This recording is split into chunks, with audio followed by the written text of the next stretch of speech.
todos nós estamos participando de uma corrida, de forma involuntária e para o resto das nossas vidas. Mas, infelizmente, não existe alternativa. Temos que continuar correndo. Correndo contra quem, você pergunta? Contra a maior inimiga do nosso dinheiro, a inflação. É por causa dela, mas não somente por causa dela, que simplesmente não guardamos dinheiro debaixo do colchão. Meu nome é Bernardo Salazar e nesse episódio inaugural aqui do meu canal eu vou abordar com vocês aqui alguns princípios básicos que todo investidor deveria saber, não somente para vencer essa corrida, mas também para se proteger de vários outros adversários no caminho. O seu dinheiro tem valor ao longo do tempo. E é no mercado financeiro que vai acontecer o casamento entre agentes que estão em busca de recursos para financiar seus projetos e pessoas com sobras de recursos em seus orçamentos. No caso, você, investidor. E, naturalmente, você vai precisar ser remunerado ao longo do tempo por estar abrindo mão desses recursos agora. O conceito é simples, mas o mercado é um verdadeiro campo minado aí de pegadinhas que induzem o investidor a cometer erros básicos. E o meu papel aqui é simplificar a sua vida. Existem basicamente duas formas de capitalizar o seu dinheiro: se tornando credor do governo ou de uma empresa, ou se tornando sócio de uma empresa. O credor é aquele que recebe uma promessa de devolução futura do seu capital, acrescido de juros. Em outras palavras, uma dívida que assumiram com você, a famosa renda fixa. Essa é uma das formas que as empresas têm de conseguir recursos para financiar seus projetos, de uma forma mais barata do que pegar um empréstimo com um banco, por exemplo. Uma outra forma é literalmente vender fatias da própria empresa no mercado, as ações. Dessa forma, você se torna sócio, e como sócio, não existe promessa de pagamento, você assume os riscos do negócio. E por assumir maiores riscos, você espera maiores retornos também. E isso tem que ser verdade, pelo menos quando falamos do mercado de forma ampla. O agregado de todos os títulos de renda fixa no longo prazo tem que oferecer um retorno inferior ao agregado de todas as ações de empresas do mercado. Caso contrário, não haveria incentivo algum para se investir nessas empresas. E aí que entra um conceito muito importante, que vale para renda fixa e renda variável: a taxa de desconto. Se você espera receber X no futuro, você precisa pagar X menos alguma coisa no presente. E esse alguma coisa é medido pelo risco. Assim são precificados todos os ativos do mercado financeiro, fluxos de caixa futuros trazidos a valor presente, acrescidos de um prêmio de risco adequado para cada ativo. Acontece que é completamente impossível que um único investidor, seja ele profissional ou não, tenha acesso a toda a informação relevante para determinar o tamanho desse risco e, portanto, a taxa de desconto adequada de cada ativo. Você pode ser o investidor mais talentoso do mundo, mas assumir que você tem toda a informação disponível para precificar um ativo, no mínimo, não é muito realista da sua parte. Mas, para sua sorte, você não é o único investidor do mundo. E o agregado de todos os investidores possui sim toda a informação disponível até aquele momento no tempo. Principalmente agora que vivemos na era da informação. Qualquer fato relevante é quase que instantaneamente refletido no preço de todos os ativos. Ok, eu falei um pouco sobre a taxa de desconto e sobre risco. Mas risco não é tudo igual. Existem dois tipos de risco: o risco sistêmico ou risco não diversificável e o risco não sistêmico, também chamado de idiosincrático ou risco específico. O risco sistêmico é aquele que não tem como fugir. Ele é inerente à classe de ativos que você investe.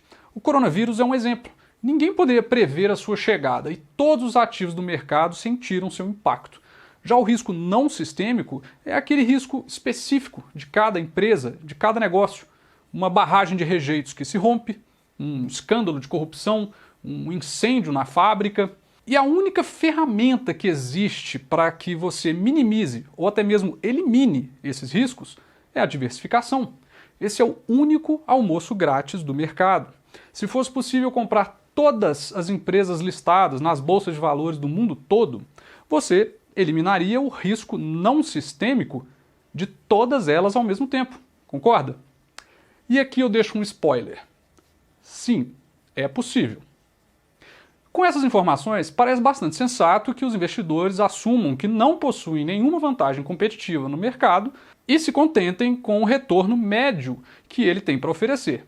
Mas existem duas razões pelas quais muitos optam por um caminho diferente.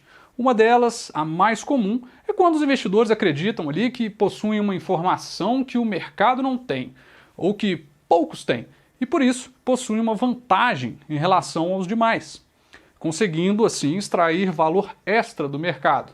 Mas para ilustrar o tamanho desse desafio, eu faço uma analogia com uma partida de tênis. Você pode até ser o melhor tenista da sua cidade e ser capaz de vencer 99% da população. Mas se a partida fosse contra Rafael Nadal, você certamente seria massacrado.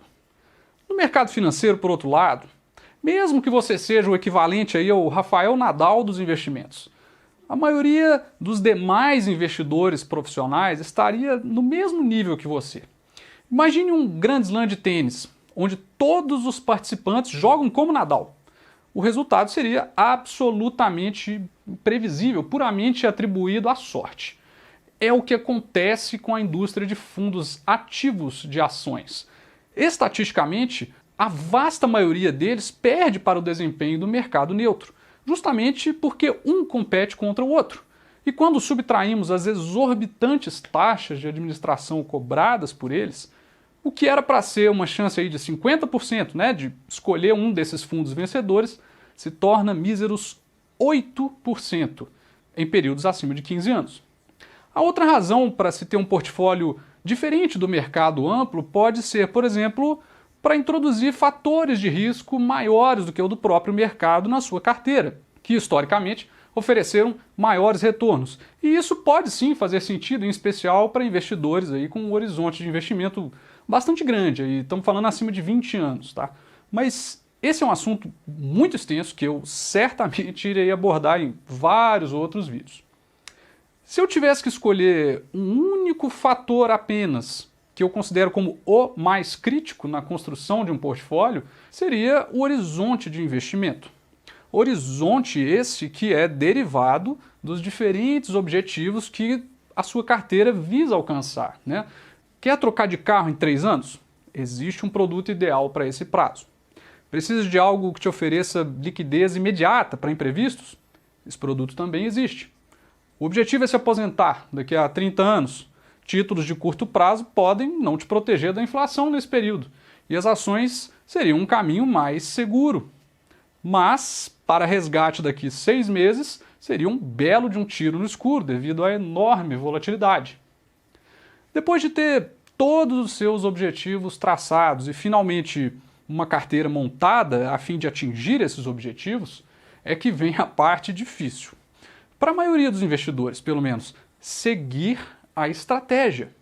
Existe um instinto humano que paira nas mentes de todos, o de tentar prever o futuro.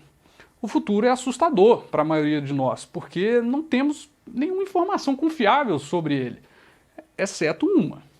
E é claro que quando estamos falando de um patrimônio que foi construído ao longo de uma vida, as pessoas ficam bastante ansiosas e preocupadas com o que pode acontecer com ele.